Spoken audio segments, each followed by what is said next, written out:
Hi friends, I would like to greet you and congratulate you because you are the pioneers that are helping ground 5D on planet Earth.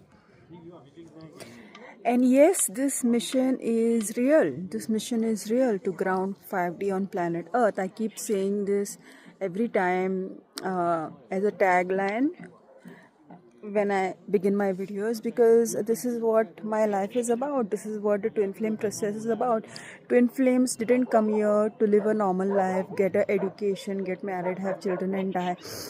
They didn't come here for this, okay? This you keep doing this over and over again when you are stuck in this astral plane, in this lower astral plane. But twin flames came here to change the planetary vibration, to raise the frequency of planet Earth, to ground higher realities here. Because first, the energetic work has to be laid out, okay? And then physical manifestations take place. Physical manifestations of higher living standards, physical manifestations of healthy relationships, physical manifestations of abundance, physical manifestations of a longer lifespan, healthier lives, more intelligence, more unity consciousness cannot take place until the energetic work is done. And that is why twin flames had to go through this severe pain of the soul being split into two halves, so that we can come here, we can clear the ancestral timelines, we can clear the negative damaged bloodlines, okay, and then we can reunite and we can hold the crown chakra moksha liberation frequency without leaving the body. That's why twin flames were split, okay, because when you split the soul, the divine feminine is able to carry and the divine masculine is able to carry a very high vibration, the crown chakra frequency, the singularity vibration, without exiting the body, okay, because the frequency of the one soul, of the twin flame soul, is very high, and it's not possible to hold that level of soul embodiment and be on this planet, okay. Your soul will leave the body. That is the reason the soul had to be split into two halves, which is a very painful process. So more than half of your life just goes in a painful state, clearing all the ancestral trauma and transmuting the negative bloodline in which twin flames are born, okay. So this is a soldier's mission, okay. This is not a let's play happy home thing. We didn't come here to play happy home. We came here to do a soldier's mission. And our lives have always been in risk. Like my twin is a cop. There is every day of his life is a difficult thing, and we are here working on restoring the planet's energetic state to a 5D frequency. So life is not easy for me either. I get attacked in different ways, sometimes on the emotional level, sometimes on the mental level, sometimes on the physical level as well. But anyway, that was the basic background of the grounding 5D on Earth, how it goes, okay. But what I'm going to discuss in today's video is karma and location, okay.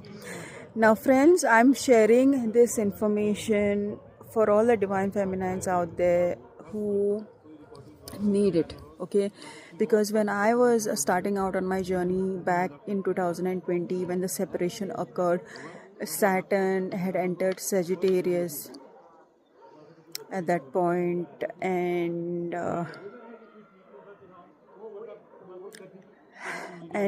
separation had started, and I moved out of my house, okay. And that's when I started learning about all these things, about how to really live as an independent woman. And nowadays when I'm taking sessions, I come across so many women who are struggling with this very aspect. You know, their parents don't let them out of the house because they are not equipped. But that is not a good excuse. You have to equip your daughters. You have to equip your daughters to travel, to move here and there. You know, you cannot be overprotective with that. You have to teach them all the techniques, and this is what I'm doing in this video right now. So karma and location. In this ascension process, especially if you're a twin flame, or even if you are an awakening soul, or if you are someone who with an awakened kundalini, or someone who's pursuing chakras and ascension, on this process, you transmute your karma, right? You transmute your karma. So you go through the entire process of healing your emotional body, mental body, and all the other spiritual bodies, okay, 5 bodies that we have as a soul.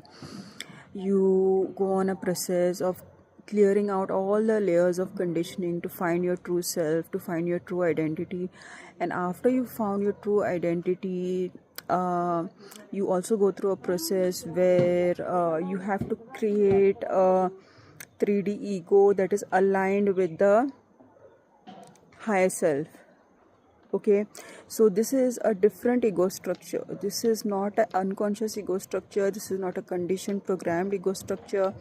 This is a healed ego structure, but I still call it an ego because you need that mechanism to survive in 3D. You need to have a name, you need to have an identity, you need to have preferences, you need to have favorite colors, favorite foods, okay, you need to have viewpoints, okay.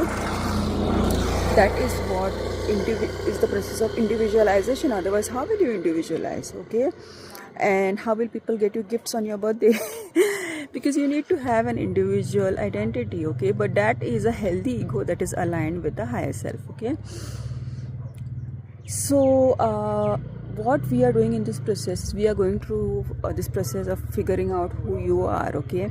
And once you align with who you are, not just on a mental level, once you align with who you are on a vibrational level, you are no longer compatible with the same location and the same collective consciousness or community and friends that you were part of, okay? So, and on the journey you have to keep moving because you are transmuting, you are changing, okay? And so you're finding out who you are, and sometimes you have to shift many places to figure out where exactly you fit in, okay? Because until and unless you explore consciousness, collective consciousnesses, you're never going to know where you're going to fit in, okay? And although my astrology chart always showed it where I'm supposed to be fitting in, I somehow overlooked that aspect in my astrology chart. It's only after I went through the process of self discovery and found out where I fit in, location wise, okay?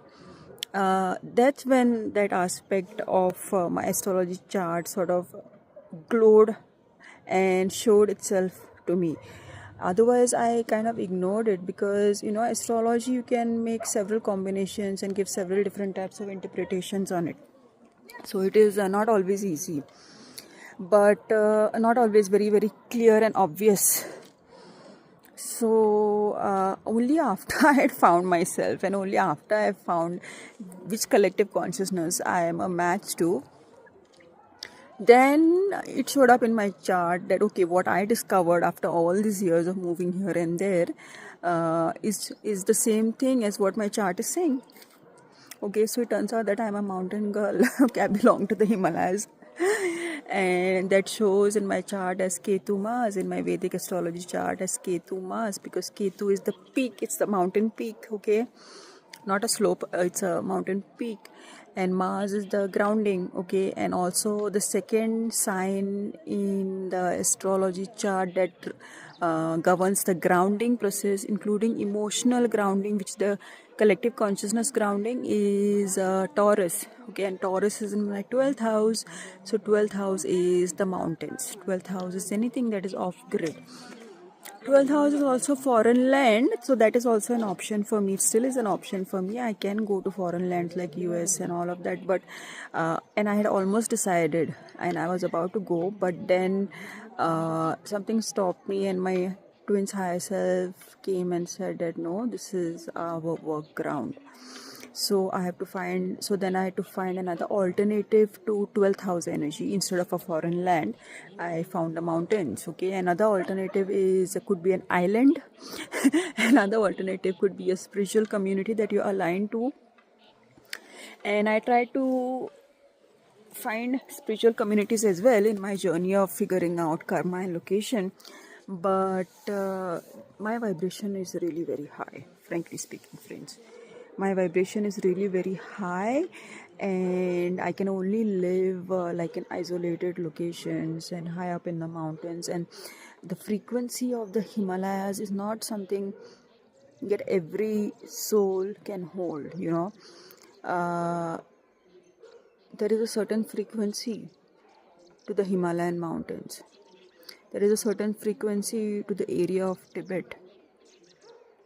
Okay, and people can go and visit these places and stay there for a month, but not more than a month.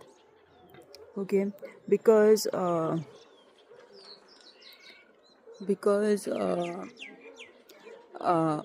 frequency of the mountains is very very pure. Okay, and if you notice, most of the people who live around here are very simple people who are in tune with nature. Not that they are perfect, they also have their drawbacks, but they are very simple and still in touch with the spiritual truths. Okay, these kinds of people, I find them here. And yeah, there are all sorts of people in the cities. Like there are cities around here also. Like this is a mountain region, but there are cities here also. And where I live right now is not a city, and it's neither a village. It is a town that is in between a city and a village.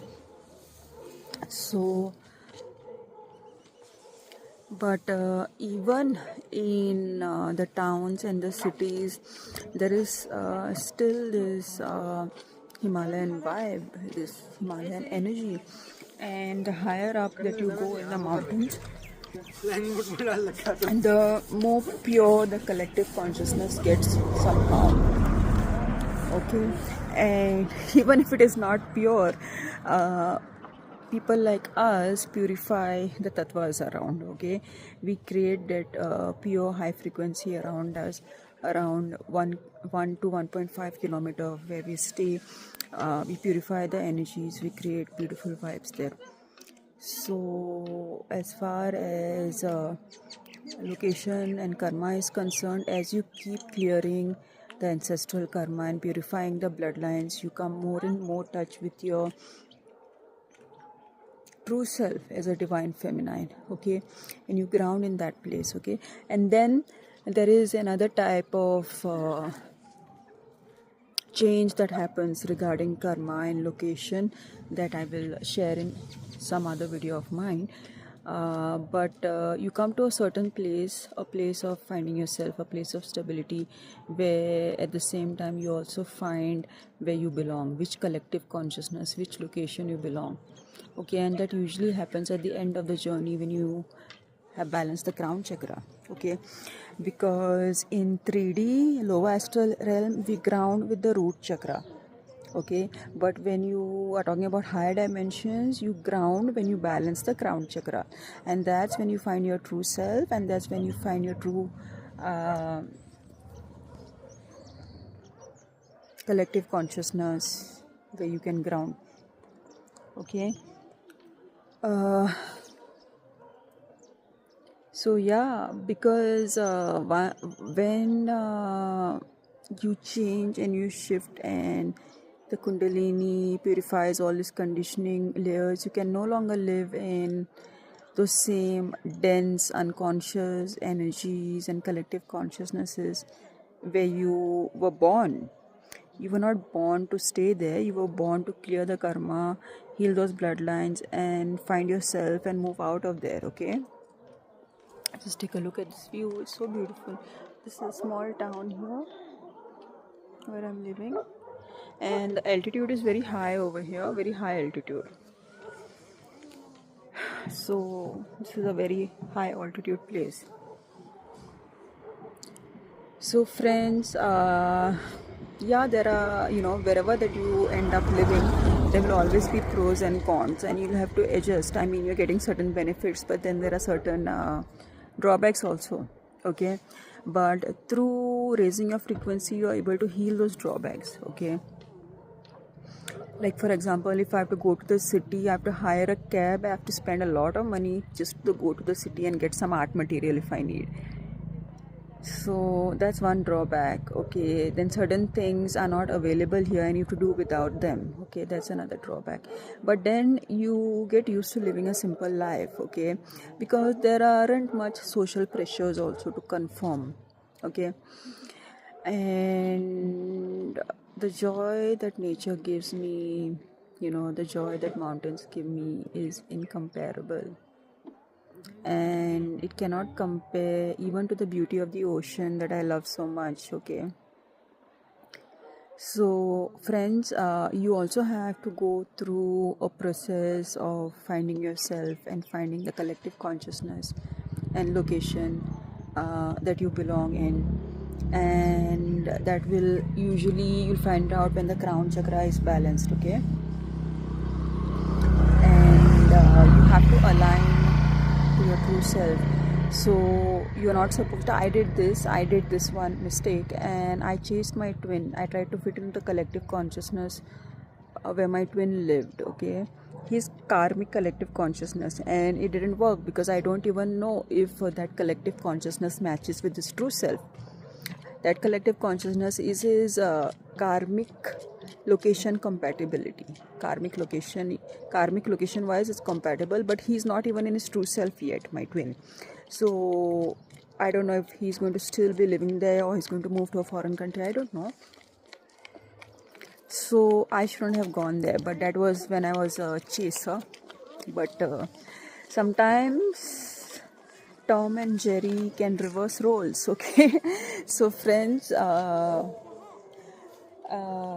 usually happens when both parties align with their true self and escape the karmic monad, escape the karmic network. Okay, because the biggest relief for a twin is to escape the karmic monad, whether it is the divine masculine. He's also having a lot of pain from the karmics and he also wants to escape the karmics, so it's but natural that he will come into his true self. And same thing with the divine feminine, when both come into their true self, that's when they meet. Okay, so friends, if you need a consultation session, you can book a consultation session with me. I'm available for consultations, and subscribe to my channel, put your comments down, share views about location, grounding, and what you think about the process of karma clearing and grounding in a different collective consciousness. Okay, so with this friends, I'm going to end my video today. Hope you liked it, because this is one of the life altering insights that I had received regarding karma and location that helped me to land in a compatible place. Okay, so friends, with this I will end my video, and I will see you again next time. Bye for now.